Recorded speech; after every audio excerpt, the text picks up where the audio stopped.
So if you're on the fence about buying the brand new Sony ZV-1, this is a video where I test out all the most important features so you can decide if this camera is right for you.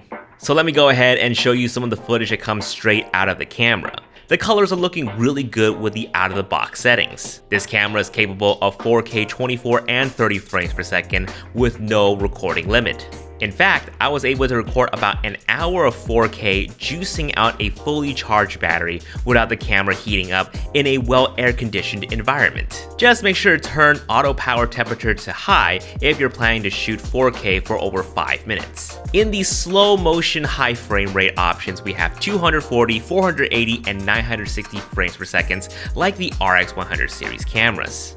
The camera comes equipped with a 24 to 70mm equivalent lens, incredibly versatile with a variable aperture of 1.8 to 2.8, making this camera really good in low light. However, if you're on the opposite end where you have a ton of light, the camera does have a built-in ND filter to help block some of that out.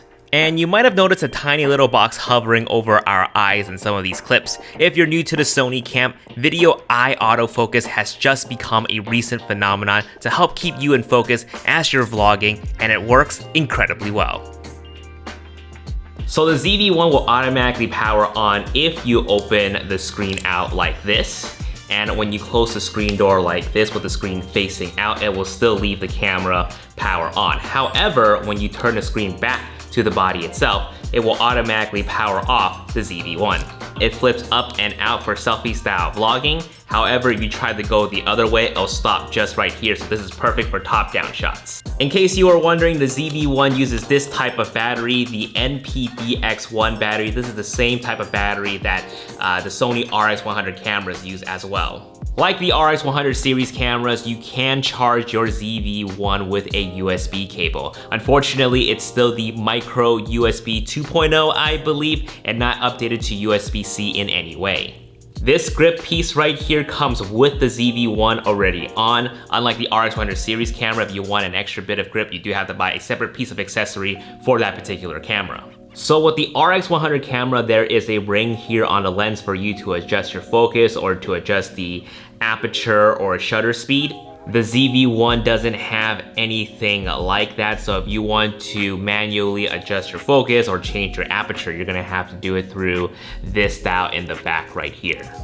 Now, although the ZV-1 doesn't have this mode dial right here for it to switch to different picture modes and movie modes, it does have this mode button right here that allows you to do the same thing through the menu of the camera itself. I would like to note this giant red record button right here so that you won't miss hitting the record button when you're trying to shoot a selfie style vlog. Moving on, Sony streamlined a couple of useful options for creators to just one buttons. The first button by default, the C1 button, is the background defocus, which helps you achieve the blurry background look.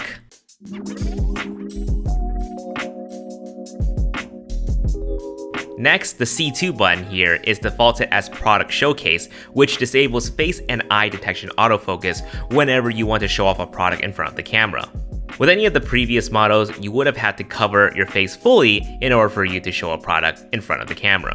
Notice how on the bottom screen here, the camera is much more focused on the hat rather than on Vivian. That's because the Product Showcase is turned on. When it is off, it's more focused on Vivian's face than the hat. Here we are demonstrating the face priority auto exposure. Compared to the old RX100 V and most cameras in general, those typically balance the exposure in the entire scene, so the face in front of the camera is usually left pretty dark. But the ZV-1 prioritizes the exposure for the face, keeping it nice and bright in mixed lighting situations like this. And while we have the comparison going, the skin tones of the ZV-1 is much more flattering compared to the RX100 Mark V. Actually, the colors in general on the ZV-1 is much nicer overall. Here's a quick low light test. In the past, the RX100 V was rated highly amongst vloggers because of its impressive low light performance. ZV-1 provides that as well, and with the more flattering color science. Here's a quick comparison between the different stabilization options. Starting off with me just standing still and vlogging and stabilization turned off, you can see the frame is a little shaky on the edge. Changing it to standard, it's definitely improved, less shakiness on the edge right here. With active stabilization, it does crop in quite a bit, but it's extremely stable. No visible shakes that are too noticeable. Now we are gonna vlog and walk at the same time. With stabilization turned off, the shakiness is a bit jarring if we look at the edges, particularly at the bridge lamp here on the right. With stabilization on standard, it may not look like it has improved much, but the edges are definitely not wonking out as much. Not sure if the word wonking is the best way to describe it. With active, it's a lot better. The bridge lamp on the right looks to be staying in place quite well. If you want to use active, I would recommend using an extended pole mini tripod grip to add a bit of reach to fit your whole face back into the frame. As you can see here, it's working out pretty well.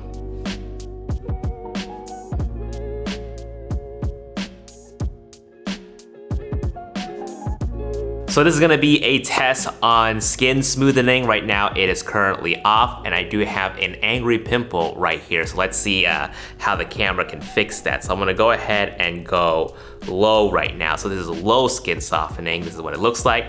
Natural light is just coming in. No other external lighting is happening. I'm gonna go ahead and switch to mid. And this is what mid looks like. Now, mid is a little bit too much for someone like me. I actually was looking over some of the footage and the mid looks a little bit too much. So this is what mid looks like. I'm gonna go ahead and go high now. That sounded weird, but this is what high skin softening looks like now. So it could be a pretty big drastic change. I don't know if you can tell the difference, but this is a skin softening test for you guys. When it comes to audio, you literally have three options. The onboard mic itself, the 3.5mm mic jack where you can plug an external microphone to, or using a compatible Sony multi-interface hot shoe mic. There is a spot on top of the camera for you to mount the mics, which is great. Compared to the RX100 cameras, this would have been where the viewfinder eyepiece would be at, but for selfie-style vlogging video camera like the ZV-1, it's not necessary to have this eyepiece. Also, there is no onboard flash like the RX100 cameras, which again is not necessary for a video camera such as this one. The replacement for the better onboard audio is much more ideal. Now before we get into the audio test, please take the time right now to have your volume control ready, as the following sounds are recorded with varying levels, so it can be very soft and then it can get very loud. Okay, ready? Let's get into it. Alright, so we're currently testing out the audio on the ZV-1 with no microphone, just pure onboard mic right now, and there's a lot of traffic happening right behind me, so hopefully you can still focus on my voice. My audio setting level right now is set to 15. There's a bit of wind happening right now, so I have the wind muff on top, so this is what the audio sounds like. Hopefully it won't catch too much of the wind rustling, rumbling. There's some birds happening right now, but hopefully the audio is still very clear from what I am directing towards the camera. Alright, so right now we are doing an audio test with the RX100 Mark V. This is the older model. Anyway, same conditions. There's a little bit of wind and draft happening right now. There's some traffic that's happening right behind me. But this is what it sounds like with the RX100 Mark V. Let me know in the comments down below which of these two onboard mic sounds the best. Alright, so now we are testing out the audio with the Rode Video Micro. This is a smaller form factor of one of the Rode shotgun microphones, something that's a little bit more common for folks to be using with this tiny form factor camera, not so much with the Video Mic Pro Plus, which is absolutely big. Hopefully the shotgun mic does provide a step up in terms of audio when you're recording with the ZV-1. Alright, so right now we're using the Rode Wireless Go, a very popular wireless lav mic. What I really love about this mic is that it is super small form factor, pairs up really nicely with the ZV-1, and I think it's something that's gonna be good to do some professional audio recording, especially when you're outside right now. So not much traffic is going on right now, so oh, here you go, it's finally picking up. So I'm gonna be talking.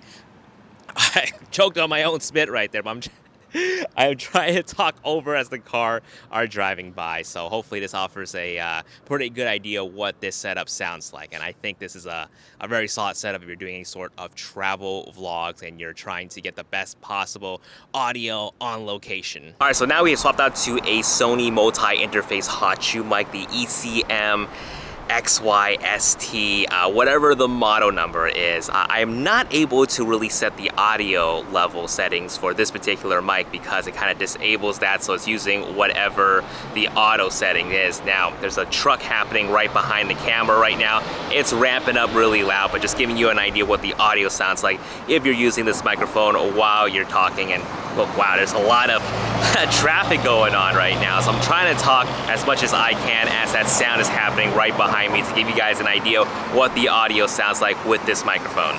Alright, so this is an indoor audio test with no external microphone. This is just purely onboard mic from the ZV-1. I actually raised the audio level setting to 26, which is default when you get the camera out of the box. And this is an indoor audio test with the RX100 Mark V. This is what it sounds like in a closed-off, quiet environment with the AC running. So this is what it sounds like with the RX100 Mark V.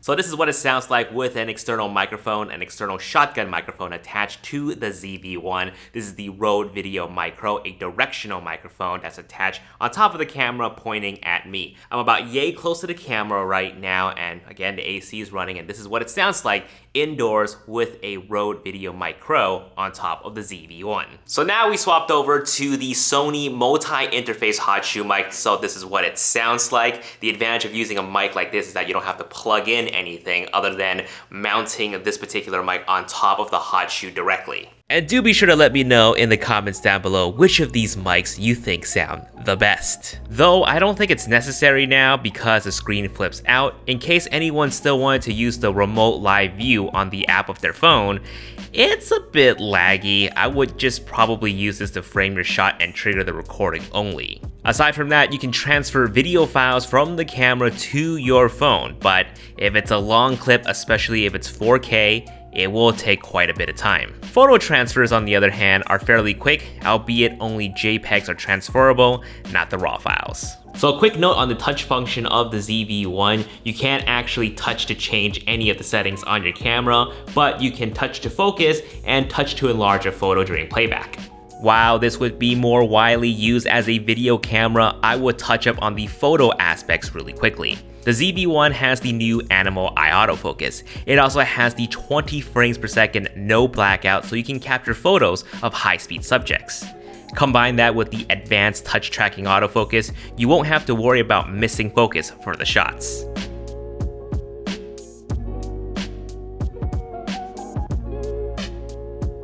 The maximum shutter you can achieve on this camera is a crazy 1/32,000, and yes, you can use an external flash with a hot shoe on top of the camera for all you off-camera flash folks out there. A default time-lapse option is built into the camera software known as the interval shoot function. Lastly, this has been around, but it's a lesser known feature, the smile detection shutter, which if the camera detects a smile, it will automatically take a photo.